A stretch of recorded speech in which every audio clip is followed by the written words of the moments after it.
আসসালামু আলাইকুম বন্ধুরা, রসনা রূপকথা চ্যানেলে আজকে আপনাদের জন্য নিয়ে এসেছি খুবই হেলদি একটা খাবারের রেসিপি। এবং এটা হচ্ছে খেতেও অনেক মজা হয়। তো তার জন্য একটা মিডিয়াম সাইজের পেঁপে ছোলা ফেলে তারপর ক্লিন করে ফ্রাই প্যানের মধ্যে দিয়ে দিয়েছি এবং একটু লবণ ও অল্প পরিমাণে পানি দিয়ে সিদ্ধ করে নিয়ে ডাল ঘুটনি দিয়ে ঘুটে নিয়েছি। পানিটা এমনভাবে দিবেন যাতে ফেলে দিতে না হয়। এরপর বেশ কিছু পরিমাণ সয়াবিন তেল, একটা শুকনো মরিচ ও পেঁয়াজ কুচি দিয়ে ব্রাউন কালার হয়ে গেলে পেঁপে গোটাটা দিয়ে দিতে হবে। তারপরে হচ্ছে অল্প করে হলুদ এবং যে যেভাবে মরিচ খেতে পছন্দ করেন সেরকম মরিচের গুঁড়া দিয়ে দিবেন। আর হলুদের গুঁড়াটা কিন্তু অল্প পরিমাণেই দিতে হয়, না হলে গন্ধ আসে একটা।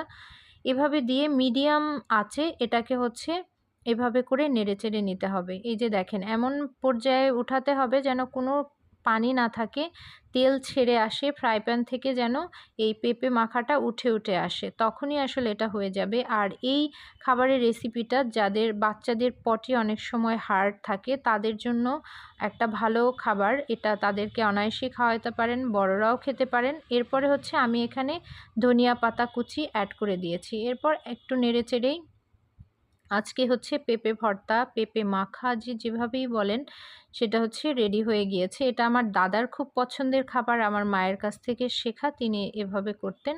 তো আমিও এটা করি কারণ আমার অনেক পছন্দের একটা খাবার। এই যে দেখেন হয়ে গেছে, আমি কাছ থেকে দেখাচ্ছি।